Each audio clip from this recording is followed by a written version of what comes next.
Viewers, Karachi city court से मैं हूं शफी बलोच। आज हम नौजवान ताजिर मीर रज़ा अली के कत्ल केस के हवाले से अहम कुछ डेवलपमेंट्स हमारे साथ हैं, हमारे पास मौजूद है, वो आपके साथ शेयर करेंगे और इस सारी अदालती कार्रवाई का अहवाल हम आपको बताएंगे। और हमारे साथ मौजूद हैं सीनियर कोर्ट रिपोर्टर अमीन अनवर। जी अमीन अनवर, ये बताएं कि आज भी अदालत में कुछ इस तरह के मुतनाज़ा मामला सामने आए, आज अदालत में क्या हुआ? देखिए शफी बलोच साहब, काफ़ी दिनों से ये मामला हाई प्रोफाइल है और मीडिया में मुसलसल सुर्खियों में है। नौजवान जो बिजनेसमैन था मीर रज़ा, उसके कत्ल के हवाले से अभी तक पुलिस मुल्ज़मान तक नहीं पहुंच सकी है।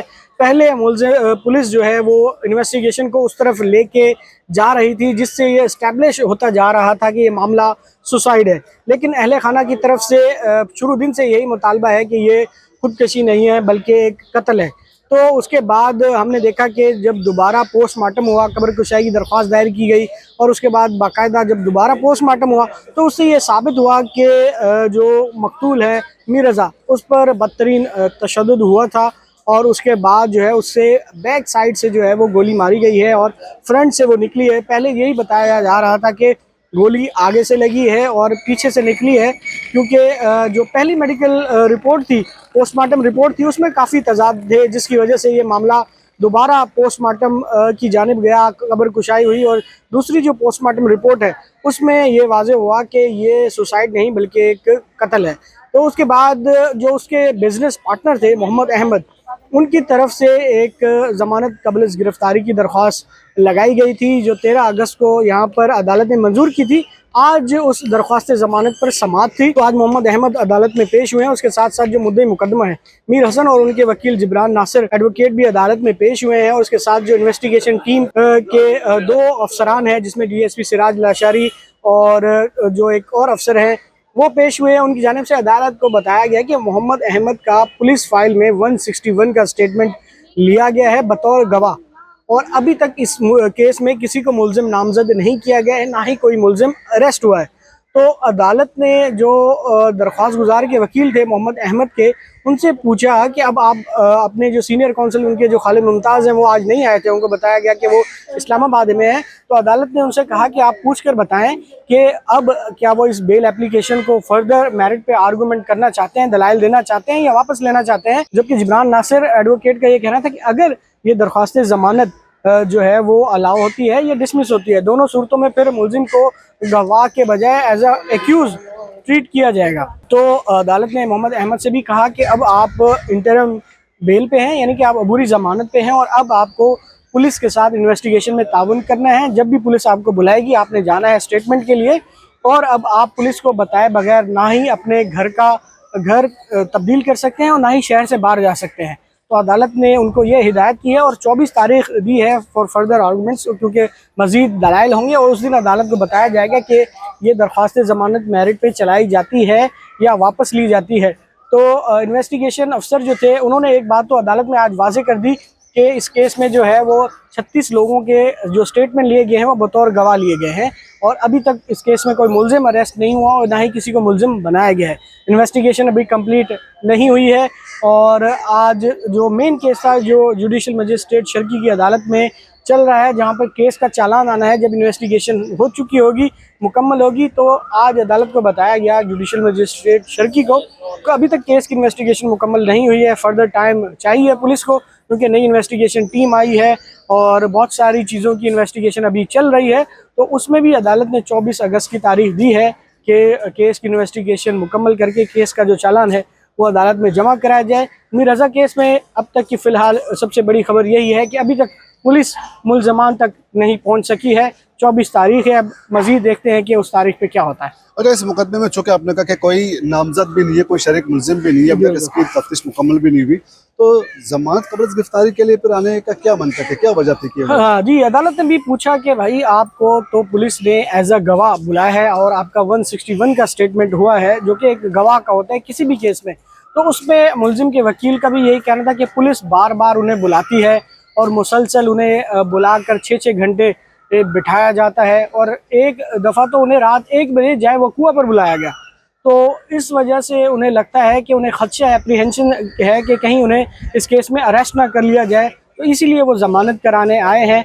जबकि मीर हसन जो मुद्दई है इस केस के, वो भी मौजूद थे। अदालत ने उनसे भी कहा कि अगर आप कुछ कहना चाहते हैं, तो उस पर उन्होंने कहा कि उनके वकील जो भी कहना चाहते हैं वो कहेंगे। और उसके बाद अदालत ने पुलिस से यही कहा कि एक हाई प्रोफाइल केस है, शहर वाले मुद्दई मुकदमा और उनके ख़ानदान वाले भी परेशान हैं, जल्द से जल्द इसकी तहकीकात मुकम्मल की जाए और किसी को भी हिरासा ना किया जाए। अदालत ने ये कहा, और अदालत ने ये भी कहा कि मोहम्मद अहमद को भी हिरासा ना किया जाए। और अदालत ने 24 तारीख दी है इस केस में कि अब फर्दर जो भी कार्रवाई होगी वो 24 तारीख को होगी। अच्छा अमीन, ये चूँकि हाई प्रोफाइल केस बन चुका है और इनिशियल इब्तदाई स्टेज में ही कई सवालात खड़े हो गए, कई तनाज़ात पैदा हो गए और कई तफ्तीश में नकाइस की भी अदालत में या वैसी निशानदेही की जा रही है। क्या वजह है पुलिस प्रॉपर तरीके से इन्वेस्टिगेशन नहीं करे इस केस में? देखिए शफी बलोच साहब, 28 जुलाई का ये वाक़या है जब मीर रज़ा जो है वो लापता हुआ था और उसकी गुमशुदगी का मुकदमा फिरोज़ाबाद थाने में दर्ज हुआ था। उसके बाद 29 जुलाई को गुलिस्तान जोहर के इलाके से उसकी जो डेड बॉडी है वो मिली थी, जिसका पोस्टमार्टम हुआ। और पोस्टमार्टम के बाद ही कई सवालात खड़े हो गए थे कि उसके बाद कई दिन बाद जब वालिदैन की तरफ से मुसलसल ये कहा जा रहा था कि ये सुसाइड नहीं एक मर्डर है, तो उसके बाद उन्होंने एक कब्र कुशाई की दरख्वास्त दायर की अदालत में और अदालत ने उस पर एक मेडिकल लीगल बोर्ड तश्कील देने का हुक्म दिया था। और उस मेडिकल बोर्ड पे भी काफ़ी कंट्रोवर्सी क्रिएट हो गई थी, क्योंकि अदालती हुक्म पर पुलिस सर्जन ने जो 8 रुकनी मेडिकल बोर्ड तश्कील दिया गया था वो डीजी हेल्थ सर्विसेज की जानिब से रात गए तब्दील कर दिया गया और 8 रुकनी बोर्ड के बजाय 5 रुकनी बोर्ड कर दिया गया उसको। और उसमें हैदराबाद से ताल्लुक़ रखने वाले कुछ डॉक्टर्स को शामिल किया गया। तो उस पर जो वालिदैन थे उन्होंने खासी नाराज़गी का इजहार किया और उन्होंने उस दिन जो है वो अगले रोज़ जब ये कब्र कुशाई होनी थी, उन्होंने इनकार कर दिया कि पहले वाला जो मेडिकल बोर्ड था, जो 8 रुकनी पुलिस सर्जन डॉक्टर सुमैया जिसको हेड कर रही थी बनाया गया था, अगर वो पोस्टमार्टम करेगा तो हम करने देंगे वरना नहीं। तो उस दिन वो पोस्टमार्टम नहीं हो सका। लेकिन उसके बाद जुडिशल मजिस्ट्रेट ने सेक्रेटरी हेल्थ को दोबारा एक लेटर लिखा कि वही मेडिकल बोर्ड दोबारा बनाया जाए जिस पर वालिदैन ने एतमाद का इजहार किया था।